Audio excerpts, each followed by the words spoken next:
The main character, Ilian Heinrich, comes to the guild, and immediately a young man asks her how she is doing and if she is doing well. Then she happily replies that she doesn't know for what reason, but it seems to her that today is an insanely good and pleasant day. But after hearing this, the man is horrified and asks why.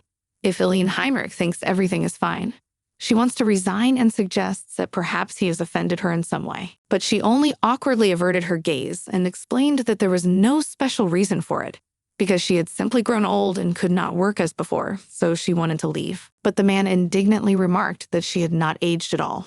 After all, 40 is the most energetic age, and asked what the real reason was. But she only with a smile on her face asked why the man was reacting so funny and why he was so excited. After which she wondered if it was to the head of the guild sorry that they would not see each other again. The main character looked at him and thought that maybe he was worried. And then she thought that usually male mercenaries prepare for retirement when they turn 40. Because this profession is dangerous for life, and with age it becomes more and more difficult to work. Then she disgruntledly said that the life of a mercenary is insanely difficult even for young guys. And if she continues to stay like this, she will only be a burden for their mercenary guild. But then, with a smile on her face, she thanked the man for trying to stop her.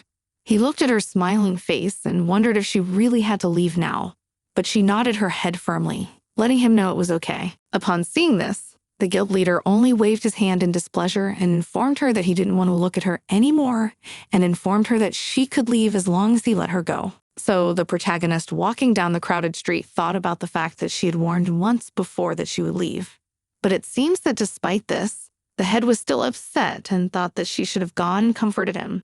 But she realized that it made no sense, because she had already left, and so it would be foolish of her to return. And now is not the time to think about it. The main goal was to find something to do for the rest of her life, and while thinking about it, she came up with the idea of opening an inn. She thought about opening a cave, but realized that she was probably too old for that, but decided that she would have to think about it tomorrow, since she was very tired. When she came to her house already late in the evening, she immediately heard some strange noise and absolutely did not understand who could come at such a late time and asked who came. No one answered her, and she immediately felt that around some ominous aura, and began to count how many people in the room. But suddenly, the door suddenly broke open, and out of it jumped a crazy number of people who attacked the main character to take her life or take her prisoner. But after they all turned and looked at the window and realized that the girl had managed to escape and resolutely went in pursuit. At this time, the protagonist was running somewhere on the street thinking that this way should lead to the square, but at this time, there are probably not many people, so she cannot get lost. To her great regret, she was quickly spotted, and so the thugs who were breathing and backing up behind her ran after her and called all the other members of their gang to catch up with Ilian Henry as soon as possible.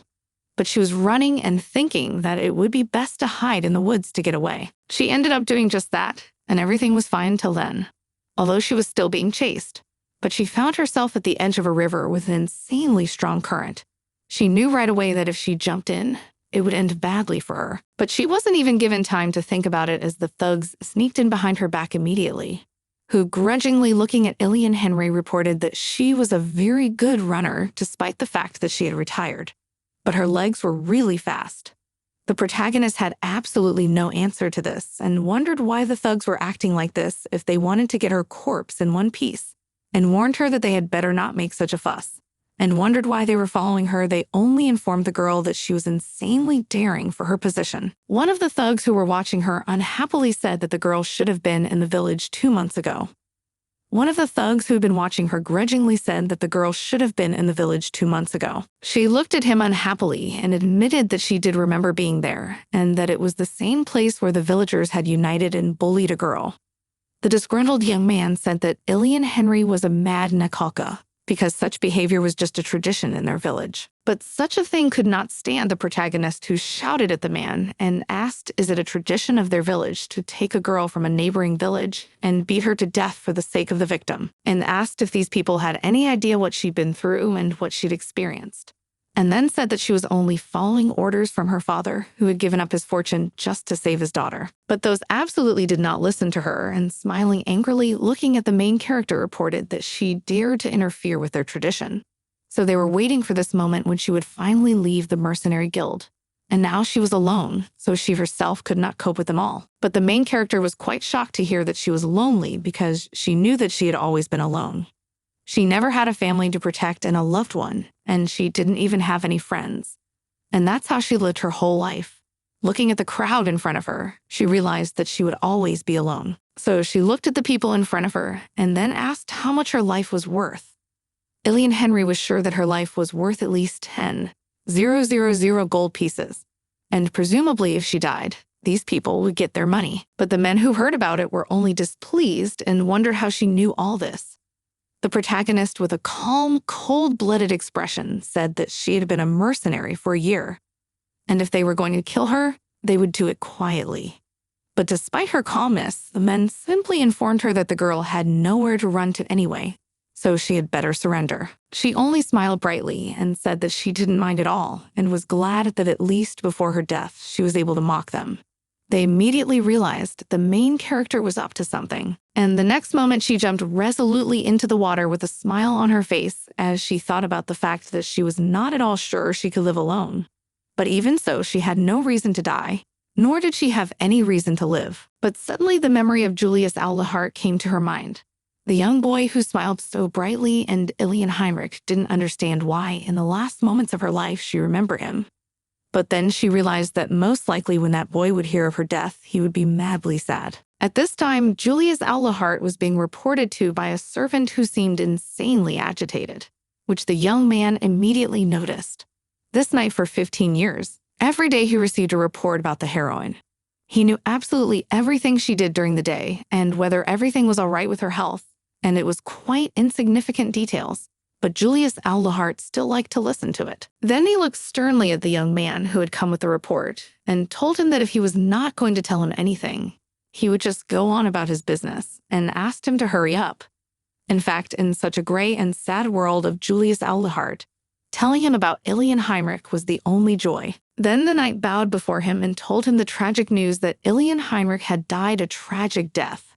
Looking at the knight before him, Julius hesitantly asked if the knight was sure of his report, but he was convinced, after which he inquired if the lord was all right. But when he raised his face, he was horrified to see that his majesty was trying to take his own life, so he cried out in terror and called for help. At the same time, in the pitch darkness, there were conversations among the servants who prayed that the lady would finally wake up, for help had already been given. The victim's name was Haven Winter, who was excitedly called by a knight trying to rouse her from her sleep. But the servant only scolded him and told him that he did not think that the girl was just waking up and had not even opened her eyes yet, so they should have waited. But eventually her eyes opened and the maid excitedly approached the lady. While the knight started to run away, the girl, excitedly looking at the lady, informed the knight that he should call the doctor as soon as possible, for which he had already run away, and excitedly informed that it seemed to him that the doctor had not yet traveled far. The main character raised her head at the maid and asked for water. But suddenly when she heard her voice, she realized that it was completely unfamiliar to her and wondered what had happened to her. She clearly remembered how she had fallen off a cliff and choked on water. When the main character was served the water, she was shocked. She didn't understand why the glass was so huge and just stared at the maid in front of her, wondering what was going on, while she asked Haven Winter if she was all right, and she seemed madly surprised at the treatment. So soon after the knight returned to her, Sir Dino and the maid began to ask the girl if she really did not remember who they were and everything that had happened. Sir Dino only looked worriedly at Tafia, the maid, and said that apparently Haven Winter was in a state of confusion, so she could not be pressured with such questions. But the girl seemed to be completely confused, so she turned to Sir Dino and asked how the young lady could have forgotten them. But the protagonist looked at the two excitedly and asked how old she was, and then Tafia explained that the girl had turned 12 this year and last year.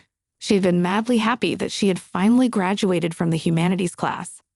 Then the protagonist was excitedly looking over her glass in her hands and asked if she had really lost the creature when she fell out of the carriage, and she had not fallen into the water at all. But Haven was still looking at the glass in her hands, thinking only that my previously flabby skin had become young and firm.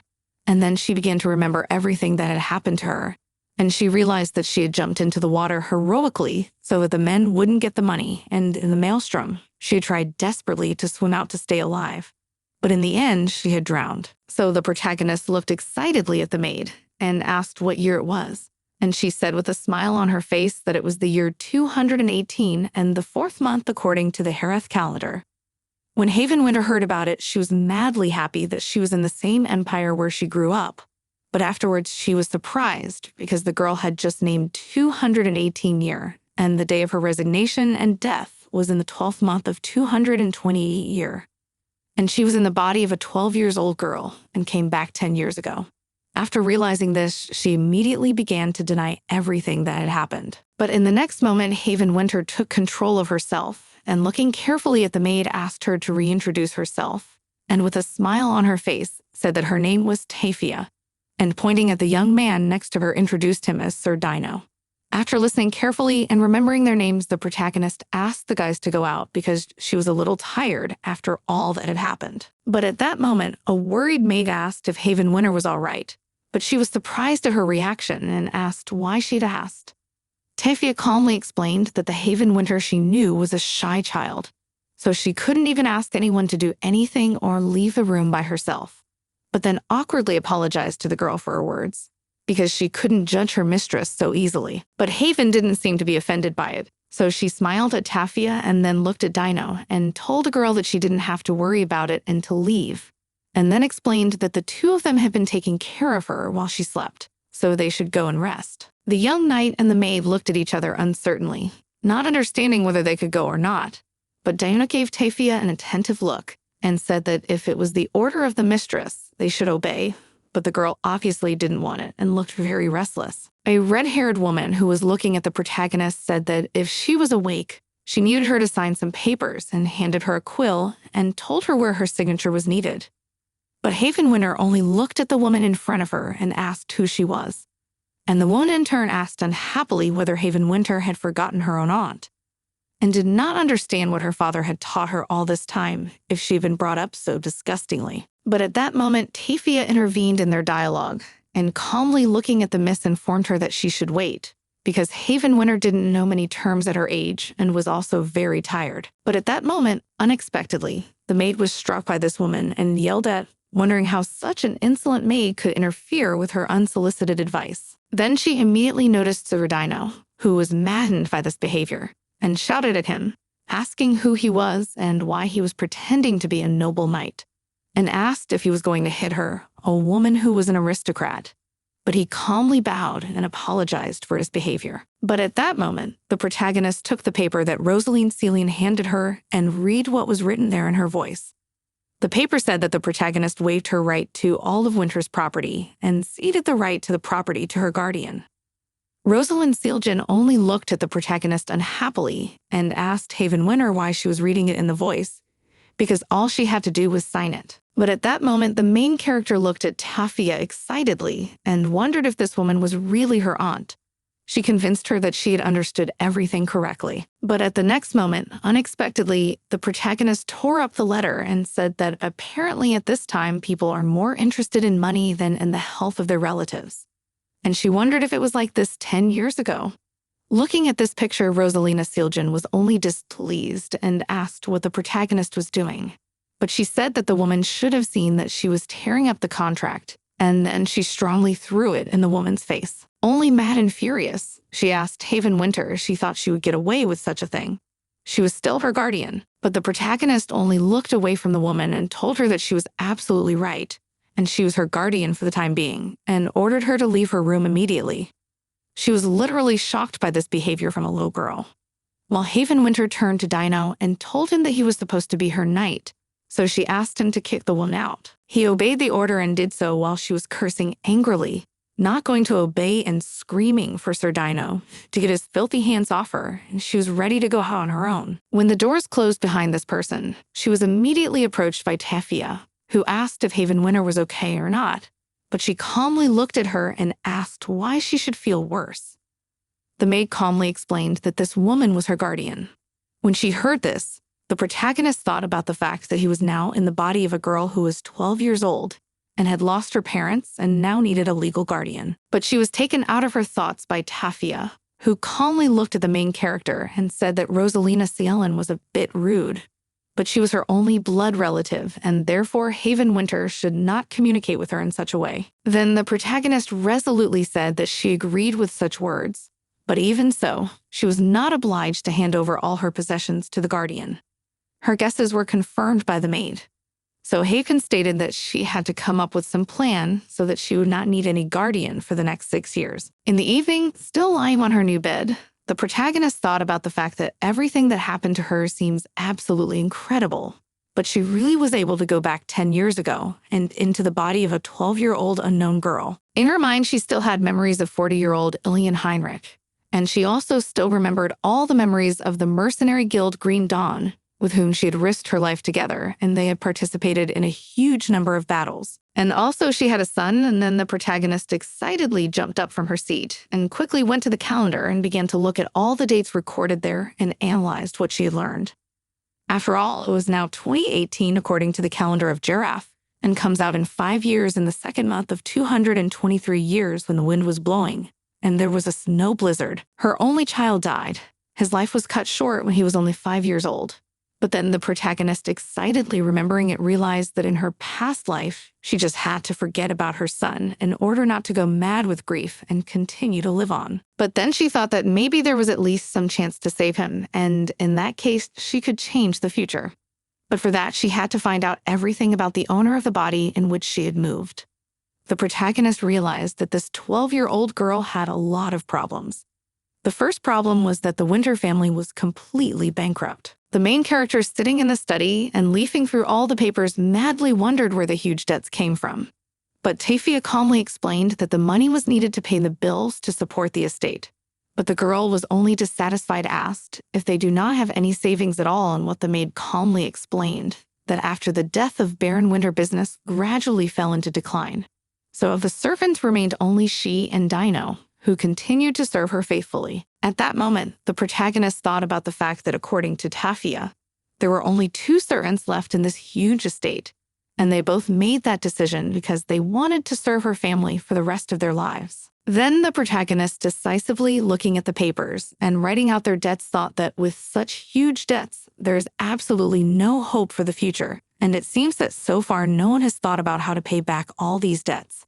So she decisively said that they should sell the estate. Tafia was shocked to hear this and wondered what was the reason for the decision, as this was the last pride of the Winter family, which had been inherited for 18 years. But Haven calmly said that they had no other choice, because even if she paid off the debt with the money from her inheritance, she wouldn't be able to pay the bills every month. When Tafia heard about it, she literally cried without finding words to comment on it. Then she excitedly said that the Baron, her father, always said that this mansion should be preserved. The main character, looking at the face of the crying girl, said that she should not cry, and she was wrong. Then she said that she does not know how to comfort women, so she does not know how to help her. She ran up to her and held a handkerchief to her face to wipe away her tears and asked her to calm down, telling her that she would definitely think of something and would not talk about selling the house again. Then the protagonist got excited, looking at Tafia, said that it would be good if she tried to find out, and in the meantime, she would also try to find out some information. For that, she had to go somewhere. Then the protagonist, walking among the passers, I thought that at last she was able to get rid of the guardianship of Sir Dino. She also thought about the fact that even though she was a wandering mercenary, she had some savings before she died, because the guild gave her a fee to cover her daily expenses. She also received a small fee for her services. So it was finally of some use, because the girl in whose body she found herself had absolutely no money, and she was poorer than even ordinary citizens. And then she thought that it was insanely sad that a 12-year-old girl had fallen into such an exorbitant huge debt. At that time, she went to her grandmother's house and came in and asked if she was all right. But the woman was only displeased. She asked why Ilian Henrichus had been away so long and where she had been. But the protagonist calmly walked around the room and said that recently there had been a lot of orders in the neighboring town, so she had gone there. Then the grandmother was displeased.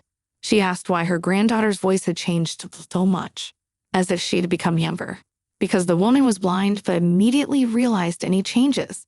But the protagonist calmly convinced her that. After that, the woman filling a cup of tea of the main character asked what had happened to her, stating that Ilian Henry never comes to her without a reason. But the girl calmly assured her that she had come to check whether she was alive or not. After that, she asked where the key she had left for her was now, because she had come for it and asked if her grandmother remembered it. But she looked at her granddaughter and wondered if she needed money again and said she could lend her some. To which Ilian Henry looked at her and wondered how her grandmother could have money and advised her to replace the old cups instead of giving her money, and wondered why she was still using such old dishes instead of the ones she bought earlier. At that moment, the woman immediately reached for the top shelf and said that, judging by the grumbling of the protagonist, it was definitely time for her to replace this cup, and then began to fumble for where was this key. Then she took it out of the box where it had been lying quietly and gave it to the girl. But she looked at it in surprise and wondered why the key was so badly corroded. Her grandmother said that Ilian Henry should be grateful that it had at least survived, for earlier she had intended to throw it away. But suddenly a woman leaned down over the protagonist and said that it seemed to her that the height and hands of the protagonist had become much smaller. But the woman laughed awkwardly and said that her grandmother seemed to have senile marasmus, because her hands could not have gotten smaller. But she said that she would like to touch her hands to make sure. But the protagonist excitedly went to the door and said that she had urgent business to attend to and that she had to go. Her grandmother said that Ilian Heinrich came here so suddenly and made her so worried, and said that she should not come so easily. But she laughed and asked why her grandmother was so cruel and promised that she would come again. Afterwards, the protagonist was sadly thinking that she couldn't admit to this grandmother that she was going to die in 3 years, and mentally thanked her for everything she had done for her. Then the protagonist came to the bank and turned to the lady working there. She was only madly surprised and wondered if the girl had lost her mother. But she calmly explained that she came to the bank on her own business. Hearing this, the young woman only said that in this case, the girl should come here with her mother. But she was not satisfied with this answer, so she looked at the employee and said that she was from Baron Winter's estate and her name was Haven. So she needed to check the safe, and she knows that if she has a key, she can check the safe without confirming her identity. The bank employee was surprised, which pleased the protagonist. After that, she was not satisfied and said that in their bank, they do not really look at the identity, but they do check the ID card. So she asked Haven if she knew that in the Empire, the ID card is issued to those who are over 15 years old. She handed the piece of paper to the employee along with the key and said that she knew that the girl would ask her about it. So she brought her ID card and the name of Baron Winter, and then pointed to the fact that her name was written here, and said with a smile that she was very busy, so the girl should show her the safe as soon as possible. She immediately got up from her seat and left, while the protagonist was thinking about the fact that she had succeeded and she had done the right thing by entrusting her money to a bank with such a weak security system. Then she thought about the fact that somewhere nearby it was possible to take a ride on a magic travel box. But suddenly someone called out to her. It was the same bank employee who looked at the girl excitedly and told her that to her great regret, her superiors had warned her that they could not show the vault to a child under 15. Haven was madly indignant and surprised at the employee who calmly explained that in the Empire, people under 15 must come to the bank with their guardian. In her mind, she immediately saw images of her horrible guardian aunt, who was literally a tyrant, and she immediately realized that this crazy woman would not even listen to her, and thought that maybe she should ask Tafia or Sir Dino. But unfortunately, she would not be able to explain to the young people how exactly she was connected to Ilian Henry's private vault. But the next moment, the excited girl ran to another customer and excitedly asked the gentleman why he had not warned in advance about his arrival and asked what he had come for. But he calmly said that he had come to check the safe Ilian Henry. The employee only excitedly said that earlier when he came last time, he had also talked about it and said that she had prepared everything necessary, and the rank of the vault can be selected in order. The girl was madly surprised to hear this, so she immediately looked back at the one who was interested in her vault, and it was Julius Aldehart, who was 15 years old at the moment. He looked carefully at the worker and said that he wanted to get out of the sapphire rank and asked if they could go through now. The worker said that they could go down to the vault now and check everything together. But suddenly him excitedly turned Haven Winter, who asked the employee why she with a key cannot pass about some passerby without a key can do it. But she, only displeased looking at the protagonist, said that she should express more cultured because this young gentleman and quite a famous man and was a duke. But the girl gave her key and said that she was not worried about it because she had the key to Ilian Henry's safe. Looking at the worried Haven, the employee calmly informed her that the young man was not going to check the safe at all, and that he only came every year to increase its rank. She only looked at the employee excitedly and wondered why Julius Alderheart needed to change her safe, and seemed really shocked by something like that. But suddenly the boy touched her shoulder and, looking directly into her eyes, said that it was funny enough to hear that the young lady had the key.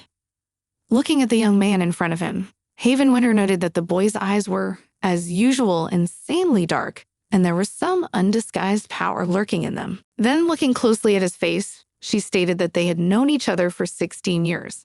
But despite the fact that he and Ilian Heinrich had known each other for so long, the protagonist was quite nervous every time she looked at the Duke. But suddenly he spoke sharply and asked Haven Winter if this was the key to Ilian Heinrich's safe. Then suddenly to the protagonist approached his personal knight, who turned to Haven Winter, asked the girl to sell this key to the Lord, and offered her the sum of 5 gold pieces. Hearing this, she was quite surprised, but shook her head and said that she could not sell it. And the bank employee who was watching all this was madly surprised that for such a rusty key offered as much as 5 gold pieces. But suddenly, to her great shock, the young earl offered Haven Winter 1,000 gold pieces for her to sell him the key, and all the people around started whispering, not understanding that the young man now offered by something for 1,000 gold pieces. After all, it was an unheard of amount of money. And such an amount was enough to buy several buildings in the capital itself. But the protagonist just thought that basically 1,000 gold coins is a lot of money, and it was enough to make her give up the key, but she said she couldn't give it up so easily. At this moment, Julius, looking at the girl in front of him, said that in this case, he is ready to give as much as 2,000 gold, and all around people were literally shocked. But the main character was not impressed by this, so she, looking at his serious face, said that it is not about money. Julius did not react and offered her the sum of 3,000 gold for this key. Haven was madly indignant when she heard this and said that this was not the case at all, and the young man did not listen to her words at all and continued talking about his own things. But at that moment, the protagonist was approached by the knight Julius Alderheart, who informed the girl that she would have to go with them to talk. In the end, she ran after the disgruntled young man and asked him to stop and wait, while she herself was thinking unhappily about the fact that the guy had offered to talk to her earlier and didn't understand where he was going so fast. But at that moment, Haven was unexpectedly picked up by the knight, who apologized for his behavior and said that they could catch up with him much faster. They ended up in a cafe at a table with a beautifully arranged meal, and the young man, looking at the papers in front of him, asked the protagonist what payment she wanted, and Haven Winter was madly surprised at such a question. Then Julius Alderheart explained that Baron Winter's case had been closed after his death, and apparently Haven Winter wanted to repay the debt, or perhaps she needed the money to maintain that decrepit house. The protagonist, only excitedly looking at the young man in front of her, immediately realized that apparently he had time to analyze it all during the time they went to the cave. But her shock did not go unnoticed, so Julius Alderheart asked why she was acting so strangely and smiling at what she only awkwardly said that the guy looks like her acquaintance. Then she began to analyze that now Julius must be 15 years old, and she was about 30 years old at that time. And at 30 years old, she was working for Julius Alderheart, and it was very rare for a mercenary to look after a famous family. But in spite of that, Ilian Heinrich agreed because of the decent salary. Then there was another conversation between them, and Julius Alderheart asked if Ilian Heinrich wanted to quit her job and go to war again, and promised that he would increase her salary up to 10 million gold pieces. Ilian Heinrich was madly shocked by this at the time. She didn't know that Julius Alderheart was a duke, so sometimes she just called him Julius. But she didn't really like the job, so eventually she left. But despite this, Julius Alderheart did not leave his attempts and offered her as much as 30 million gold pieces. It happened exactly when Ilian Henry was going to leave for the war, and naturally she refused even such a sum. Then, returning from the memories, the protagonist calmly informed Julius Alderheart that as she had previously clarified that she did not need money at all. And then the young man asked, is she not going to the key? But the girl only looked at the key that was lying in her hands and said that she was not going to sell it because it belonged to her. But she thought that if she sold it for 30 million gold, she could solve her financial problems, but she still could not give it away so easily. Seeing such a disturbed protagonist, Guy asked, is it really not going to agree to sell, and said that it would be the best option for her. But she just looking at his cold-blooded face and asked, is he now going to threaten her? on what the guy calmly explained that he is ready to go even at the threat of not going to give up the idea to get this key. And Haven Winter was unhappily thinking that Julius had been too quick to admit to threatening a 12-year-old girl, and that was absolutely his style. So she still scrutinized him. She asked him why he needed the key, but he only looked at Haven Winter unhappily and asked why he had to give his reason, to which the girl calmly replied that she wouldn't even think about whether she should lose the key if she didn't know the reason, and so it was in his interest that he should give it. The young man rising from his seat said that the only important reason for him was that the key belonged to Ilian Henry, but the protagonist calmly explained that this was not a good enough reason, because she also needed to get something out of the safe. But at that moment, a dagger was presented to her throat, and the young man grudgingly inquired did the girl know what was there. But she only a little fearfully reported that she knew very little. And the next moment, the young fellow inquired who she was to Ilian Henry. Haven only awkwardly looked away as she began to think of what to say, and the thought came into her head that she and Ilian Henry were friends, and even though they were 18 years apart, age wasn't that important to friends. Finally, hiding his sword, Julius apologized to Haven and said that having a friend who was 18 years younger than him was very similar to Ilian Heinrich. But she calmly accepted his apology and said that there was absolutely nothing wrong with it because he had not hurt her in any way. She confirmed his guesses and said that she had left it before leaving. Then she looked at the young man excitedly and asked if she could offer him some kind of deal.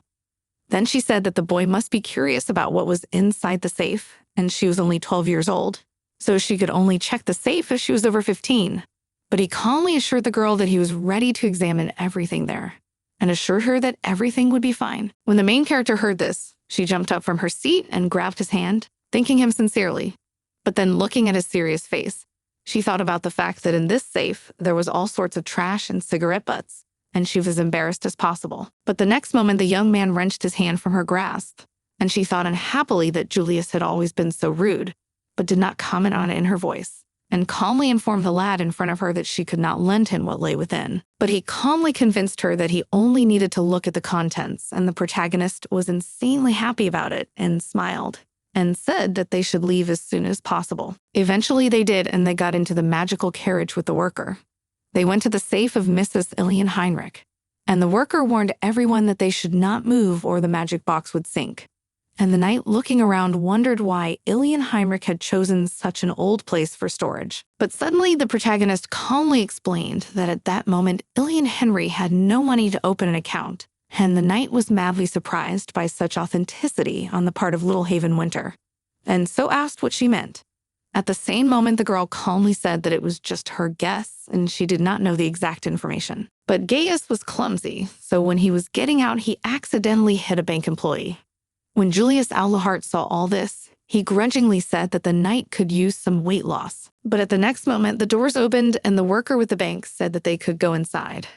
As a result, the heroine found herself in front of one of the safes, and when she opened it, she immediately climbed inside to get the contents and asked all the other people to wait. Then she started excitedly digging inside the safe and looking for what she needed. Looking at this worker, was surprised by what was happening and asked if she could help her. But the next moment, Haven Winter pulled a bow made of wood out of the safe. When Julius saw this, he said that Ilian Heinrich was a famous archer, and it seemed she had loved shooting since she was a child. But Haven calmly explained that he was right, and after grabbing the bags with money, asked the bank employee to help carry them. At this time, the young man was scrutinizing the contents, and even the knight noticed such attentiveness, so he asked what the gentleman was looking for. But the next moment, a gold pendant with a bright green stone was in his hand. After a little twisting in his hand, Julius Aulahart pressed on the central stone, and from there appeared a picture of little Ilian Heinrich with her family. When the protagonist saw it, she immediately realized that it was her family picture, and she put it in the safe so that the picture would not be torn. So she excitedly ran to the young man, and holding out her hand to the picture, asked him to give her the medallion. But the man only looked at her unhappily and then raised his hand high in the air and said that he wanted to buy it. But Haven was madly displeased with this and said that it was impossible to estimate the value of this medallion because it was priceless. But Julius looked at the little girl unhappily and said that she had huge debts. And then he asked if she hoped to sell it only when the picture would be completely destroyed. but she only thought unhappily that no one sells the only family picture. But Julius calmly said that he would give it to her. But Haven was firm and said that she could not sell the medallion, for Ilian Henry had asked her to take it. Knight Gaius only thought that it seemed that his master wanted the picture for himself, for it was the first time he had ever seen Ilian Heinrich so small. But at that moment, Julius looked at Haven Winter and asked if the heroine was so sure that she would be able to keep the photograph safe and sound until Ilian Henry returned. But she looked at the disgruntled face and thought that even if Julius Aluhart gave her the medallion, he would still try to destroy it, because money talk was nonsense, because he was actually taking it away from her. Then the knight approached him and told him that Julius could trust him to keep the medallion safe until he returned to the manor and promised that nothing would happen to him. But he calmly said that he did not need his help in this, after which he summoned the magical vault. Realizing her defeat, she looked at the cigarette that she had taken out of her safe and took it in her hands and thought that she had never realized that she would miss smoking. But at that moment, an excited bank employee ran up to her and indignantly asked the girl who taught her to do such a thing. And she only realized in shock that I myself did not notice how I took it in my hands to smoke and acted completely out of habit. The bank employee continued to shout and said that the main character should call her parents as soon as possible in order to have an educational conversation. But Julius and his knight did not pay any attention to this and therefore calmly informed Gaius that they could leave. In the end, calmly at home, the protagonist sat in her chair and calmly exhaled and then began to reflect that the entire contents of the safe was only about 20,000 gold. And despite the fact that she had collected this money all her life, it was not enough. But in another place, it will be difficult to earn them. Then she looked at Tafia and asked her how long they could live on 20,000 gold, and she said that if they saved a lot, they could last at most 2 months, and with the best of luck, maybe a little more. And even if she and Sir Dino's wages were deferred, they would still have to pay for the upkeep of the house. She bowed to Haven and said that she was only 12 years old, so she and Sir Dino would take care of the finances. But the protagonist calmly told her that in that case, they should just start the business again. At first, Tana, not understanding, agreed with her words after literally shocked looked at her and asked if she just heard everything correctly, and she plans to take over the family business. Seeing her frightened face, Haven Winter explained that Baron Winter was her father's banzai grower, and she wanted to continue his work. But she thought that although she had worked as a mercenary before, she had been madly in love with flowers since childhood, so it wouldn't be hard. But a worried maid told the protagonist that she would also need money for such a thing. Haven smiled and asked Tafia if she believed in her. Looking at the confident face of the little mistress, the girl thought for a moment and said that Haven was only 12 years old now and she didn't have to earn money, so she would try to work it out somehow. Haven only smiled and thought about the fact that her maid should not worry at all, because her parents died when she was 10 years old, and so in her past life, she worked literally everywhere. But suddenly, Sir Dino flowed excitedly into the room, and the protagonist madly wondered what was the reason for such an abrupt appearance. And then he did not hide his apprehension, said that she had received a letter from the estate Syrian. The protagonist was shocked, looking at the knight, asked if she understood correctly that her aunt had now decided to send her a letter. The letter said that if Haven Winter did not want to fail in her debut in high society, she should come to her aunt and kneel before her, and if she admitted her guilt, she would forgive and help her. After reading this, the protagonist was unhappy and put the piece of paper away from herself on the table, then told Tafia and Sir Dino that her aunt was an insanely annoying woman and wondered if she really needed to do that. The maid calmly explained to Haven that she would be 15 in 3 years and would be making her debut in high society. So if she didn't socialize, Baron Winter's family would go bankrupt and disappear. Haven had heard that her aunt must think that she would bow down to her when she turned 15 for the sake of it. Then she realized that the place she lives in is a house that is 18 years old and definitely worth paying off her debts with the help of her father's business. However, her aunt, who wants the house, is in no hurry to pay off her debts. But at that moment, the protagonist calmly stood up from her seat and said that this event is not soon, so she has time to think about everything, because if she starts worrying now, she will only have more problems. Hearing this, her syllables excitedly agreed with her opinion, not expecting such a thing from her little mistress. But Haven calmly explained that from today she must act more decisively, Seeing that she was going to leave, Sir Dino immediately went with her and asked her about the coup. She only smiled and said that she would earn money as she was now the head of the family, and it was already late today, so they should leave in the morning. As a result, the next day, as Haven said, she went with Dino to help the workers and tried to be helpful by helping carry the tree and cleaning, and by her actions, she caused a lot of anxiety to all the workers. But with a smile on her face, she assured them that everything was fine and joked with the men that they did not take her seriously. Looking at the whole picture, Sir Dino thought about the fact that Haven said she was going to earn money and went to the bonsai garden, although he thought there was nothing for a 12-year-old girl to do in such a place. Although some time ago the main character, when first came to this place, she spent an hour looking at the workers and caused a lot of questions about her behavior to go on, absolutely did not understand why she came here. But then suddenly the man began to spin around looking for his scissors, and the protagonist immediately noticed it, so happily grabbed them and ran up and gave them to the man. As soon as he saw Haven Winter, he immediately realized that she was an aristocrat, so he asked who she was, and she calmly said with a smile on her face that a man could address her on the first name, and that position was of no consequence because age was more important. But the worker awkwardly looked at the girl and asked if he could really address her informally, and that only with a smile on her face assured him that everything is just so, and called him brother. He only laughed, not understanding such behavior of the girl, and so everything is still the same. That bright smile said that the young man looks very young. As a result, Dino returned from his reflections and watched his mistress thinking about the fact that Haven Winter all the time followed the garden workers and helped them in their work, and also called the men who look more than 30 older brothers, and so they all became friends. In the end, the protagonist again helped the man who was managing the tree, and he told her that he had a lot of work to do and that the little cat hands of the protagonist helped him a lot. But she only laughed and asked if she had cat hands and if Jarek's brother had dog legs. He only praised her and with a smile on his face told her that the girl should know that she was doing a great job, and she convinced him that she was. After that, she turned around and called her knight for help.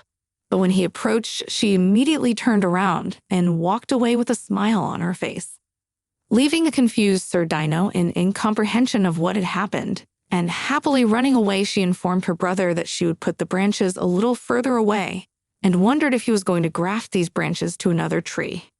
He praised Haven for her cleverness, but the girl only said with a smile on her face that the young man had better buy something tasty for dinner instead of praise. He laughed and promised to treat her to a drink in a cave, as it is now fashionable, but Haven only laughed and wondered, does he really want to pay for her help? As a result, the day flew by very quickly, and the young man standing in the middle of the workers said that everyone had done a good job, and recently they had had a lot of orders from high-ranking nobles, so they would have to work harder for a few days. The worker looked at the main character with a smile and said that soon they would have a lot of free time, but Haven Winter only wondered why he was so sure, because she was running after them all day today and helping them with everything. After hearing such answers, the worker asked if the girl was exactly 12 years old, because even his 30-year-old friend could not talk like that, but the girl only laughed awkwardly out of embarrassment. But suddenly, a young man who had earlier praised everyone for their work and told Haven Winter that he would like to treat her to a tasty drink at the cafe approached her, and her knight was just horrified, not realizing that his mistress had to work all day, and for this, she will only get some treat in the cave. But she did not let him speak and blocked the way with her hand, stopping him, because she knew what would happen next. Suddenly, a man who had been having a nice conversation with her came to her defense. He went to the supervisor and said that Haven Winter had done a lot of things, so there was no way to repay the drink. He awkwardly acknowledged the worker's rightness and then asked if the girl wanted to come help them from tomorrow, because they had a lot of work to do lately, so if Haven Winter did a good job, he would pay her. But she said with a smile that she didn't mind at all, because she had already made friends with everyone. At that moment, the worker picked her up in his arms and twirled her around joyfully. Sir Dino was shocked, not knowing how to behave, because Haven Winter, despite being a child, was still his mistress, but she didn't seem to be embarrassed at all, because she was laughing with the worker. While he was praising the protagonist, he said that he would like his son to be like this girl, because his son can't even study properly. So if he had at least the same pleasant character, he could tolerate everything. But Haven Winter only smiled and said that the character must have been passed on from his father. Sir Dino was shocked, not knowing how to behave, Before Haven lost her memory, she was so timid that she couldn't even give orders to the servants. But now she had changed a lot. When all the workers began to disperse, Dinah turned to the lady and asked how she knew how to prune branches. She calmly explained that she had read about it several times in a book and also watched others while walking around the garden in the morning. The knight was obviously madly surprised by this because the girl knew a lot of terms and also knew the name of all garden tools. But she calmly explained that at first he only listened until he understood how to do it. Then Sir Dinah realized in shock that apparently at that moment when they had just stood in the garden for an hour watching it, it turned out that Haven Winter had been memorizing everything all along. And then he remembered that Jarek, the man Haven Winter had met and befriended in the garden, was the oldest and the easiest to make contact with. And so he had intervened when the head gardener had offered to buy the mistress a drink and send her home without payment. So he looked admiringly at the girl that was happily walking in front of him and realized that she had thought of everything from the very beginning and seemed to be very delighted by something like that. Eventually, some more time passed, and the protagonist found herself at home where I happily and a little excitedly met Tafia, who asked how everything went. But Haven Winter calmly explained that she had to take a bath and asked if the knight was going to go to the bath. Without waiting for an answer, she asked the maid to prepare dinner for them. She smiled happily and said that everything would be prepared as soon as possible. And the knight, still bewildered, watched this picture and did not understand how his mistress could now look like a father who came home after a day's work. He confessed to himself that he had thought that the lady would stop working in the garden after a few days, for she was young and the gardeners did not expect much from her. But it was not so, for Haven Winter had been working in the garden for a month. And of course, Sir Dinah was working with her. Then the main character happily ran up to the two workers, as she had already managed to get acquainted and become friends with them all. And at that moment, she was approached by a man who asked her what they would have for lunch. Haven only smilingly replied that the head gardener said that she would like something flour and most likely they will cook noodles. And the other man unhappily noted that this man always eats something like that. The main character happily said that then we'll go to the head gardener and ask him about bread because the men like sandwiches and she could make them. So the girl happily went to the head gardener and he greeted her and told her that she had come just in time because he wanted to give her something. And she came to the table and asked him if it was sandwiches because she had just come to him for them. But he handed her 2 envelopes and told her that he would take care of the sandwiches for lunch, and handed her a month's salary because she had done a great job. But the protagonist excitedly looked at the envelopes and said that most of the work was done by the gardeners, and she was just running around and helping out, and then asked why she had been handed a lawyer. At that moment, Haven smiled brightly and thanked him, saying that the knight would be very happy with that. Eventually, they went home happily, and the knight held his pay envelope in his hands and looked insanely happy and seemed really proud of himself. At this time, Haven Winter was thinking about the fact that she herself was able to earn 200 gold and Dinah was able to earn 1,000. Then reflected that 1,000 gold should be enough for a month for one person, but they worked unofficially, so the head gardener paid them a pretty good amount. Then turned to Sir Dinah and said that they had done well this month, so she offered to buy meat for Taffy to cook. He got excited and liked the idea. In the end, they went towards the market, and Sir Dinah, pointing somewhere further away, said that earlier Teffia had told him that delicious meat could be bought in that alley, and the protagonist smiled happily and said that they would go there then. But suddenly the protagonist noticed a young man and went up to him and asked him what he was doing and if he had come to buy food for dinner. He agreed and told Haven Winter that he really wanted to buy apples. Then the protagonist pointed at the apple on the edge and said that these would be the most delicious, as the saleswoman always put the freshest away.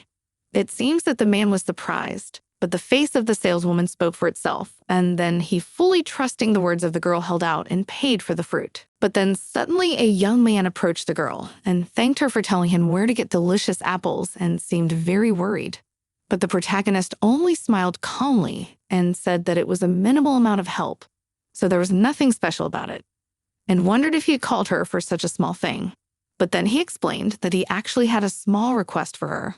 The protagonist listened to him attentively, and then the next morning she was on her way to town, followed by a worried Sir Dinah, who told Haven Winter that this was unthinkable, and he can't let her act so recklessly because she can't work in an aristocrat's house.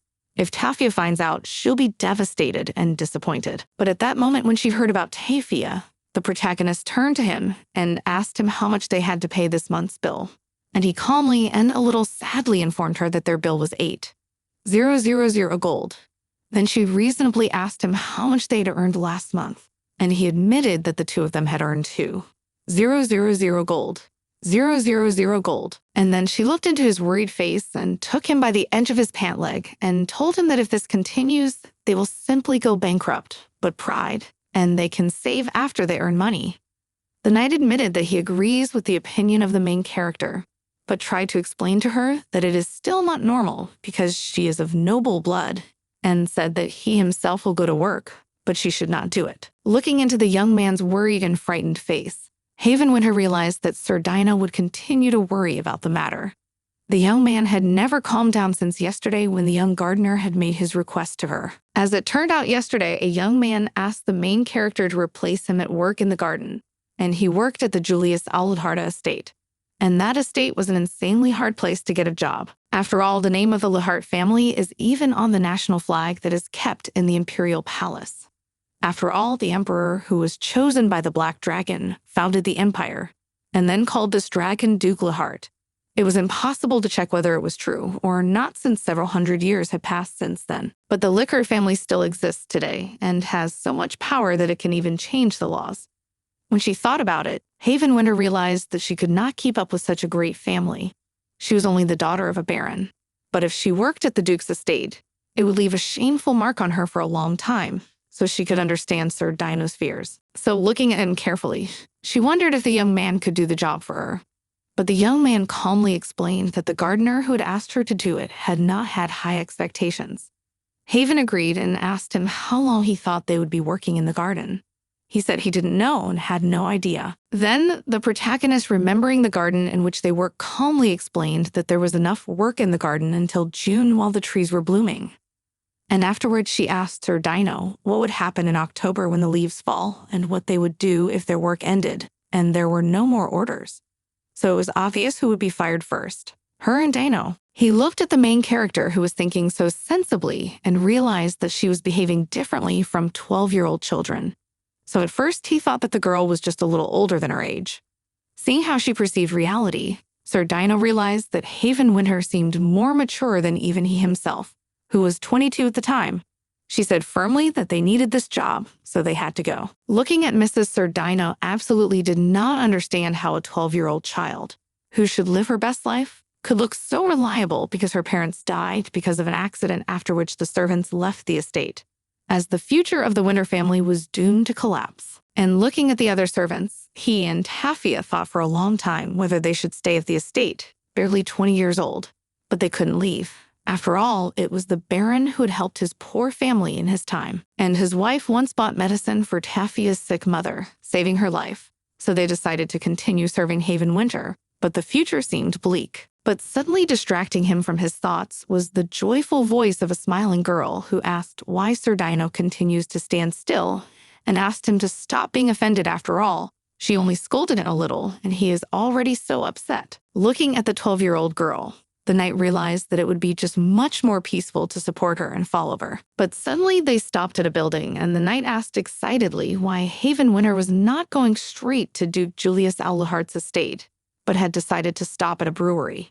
Then he informed her that she was only 12 and should not go such places. Then the girl approached the owner of the brewery and said that she would like to see pink wine, but that it should not be too expensive and should be made by blending. Then took out one of the bottles and said that this wine is quite famous, but the protagonist is not satisfied looking at this bottle, said that this wine is too young, so she needed at least 5 years of aging. The man looked at her shocked, thinking she sounded like an adult, which was crazy weird. And at that moment, shocking him even more, Haven asked her to give her the Roblane that was next to the bottle he had wanted to sell him earlier. As a result, they left the brewery, and a worried Sir Dino asked when Haven Winter had learned to know about wine. But she calmly looked at the young man and told him that she had not learned it at all and had just run to the cellar in the basement of their house as a child. But then she realized with embarrassment that she had said something unnecessary. So she immediately told him that they were already close to Julius Lahart's estate. So she ran ahead in order to get there as quickly as possible. But in the end, when they were near, the guards blocked their way and informed them that the Duke's estate was not a playground, so they should leave as soon as possible. The protagonist looked at them with a calm look and thought that they would surely regret it soon. Luckily, the man she had taken the things from came up and said he would be glad to help him. The guards were surprised and asked if the man knew the girl. He was about to say he was seeing her for the first time, but she said with a smile that they had come on an errand from Divert's garden. Eventually, they entered the garden, and the man was clearly displeased, not understanding why they used a little girl to get into this manor that looked more like a castle. But the protagonist was not confused and noticed that here somehow suddenly there was wine, and because of the bottle may appear problems. So it is necessary to give everything to the butler. But he stopped her and took the bottle away and asked the protagonist where she had gotten it. But she calmly explained that one bottle would probably not be enough for him, and said she'd bought it from Divert's garden, and they'd worked there before. He looked at the bottle of wine and wondered when this garden had begun to produce something like this. Then he began to think about the fact that May was the busiest month for gardeners.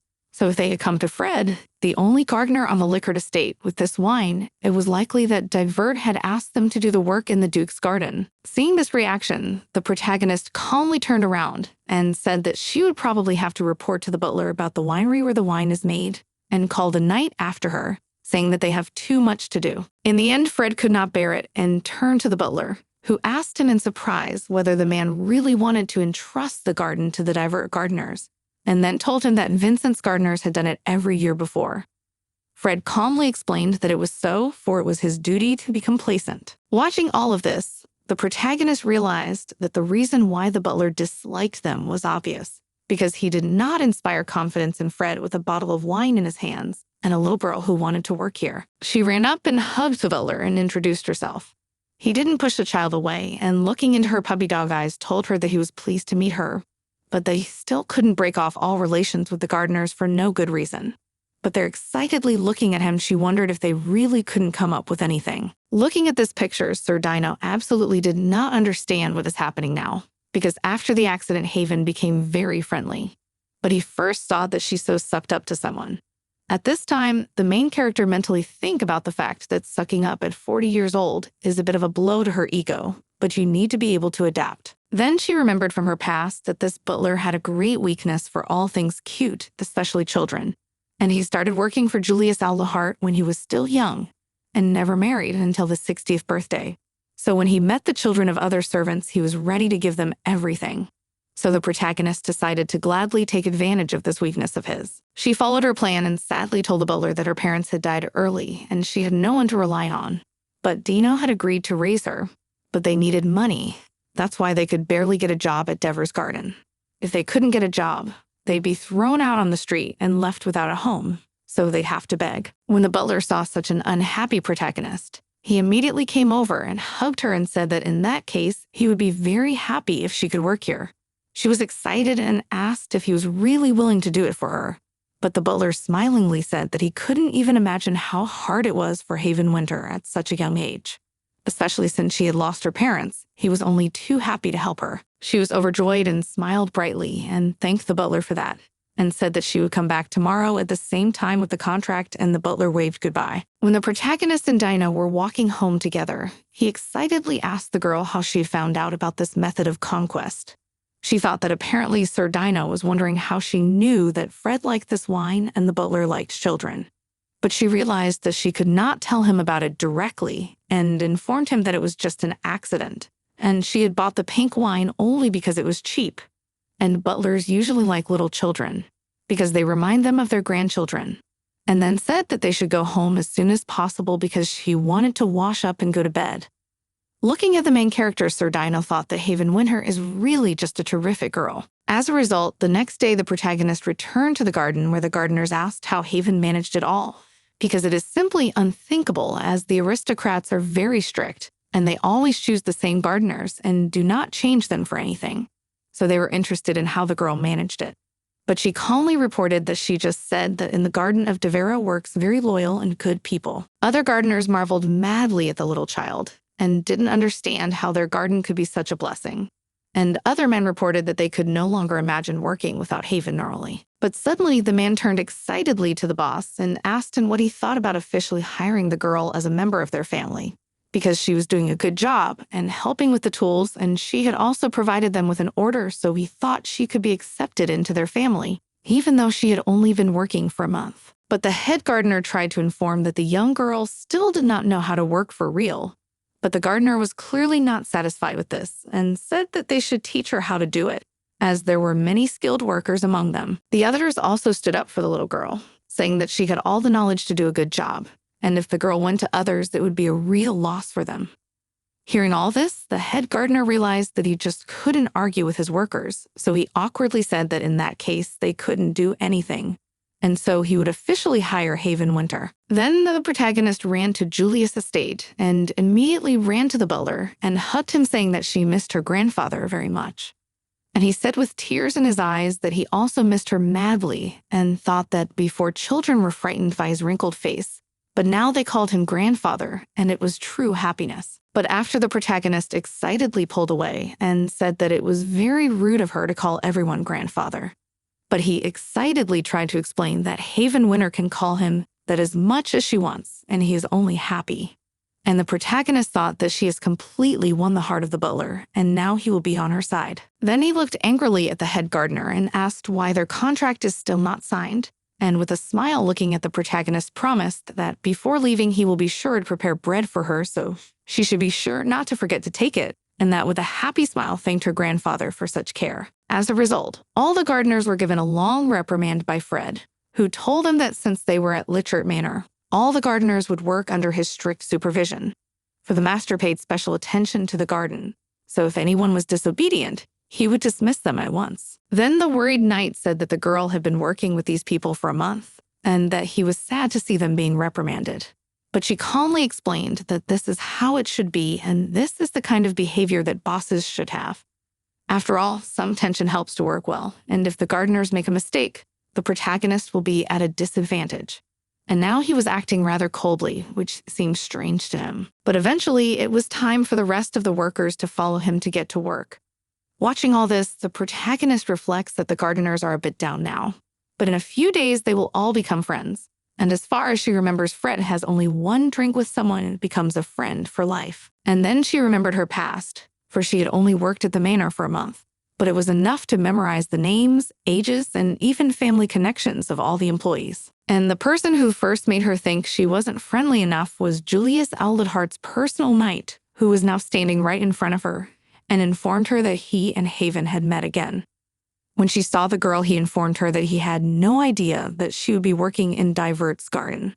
But she calmly informed her that she had only recently taken up the job. Looking at the man in front of her, Haven Winter reflected that she had always found it easy to socialize with those who were younger, yet she had always felt some sort of barrier in communicating with Gaius. And no wonder she felt that way, because the man had disliked her so much before. But right now he was looking quite friendly. So he was looking at the little girl with a smile. But Haven Winter felt a little uncomfortable because they were connected by a long history.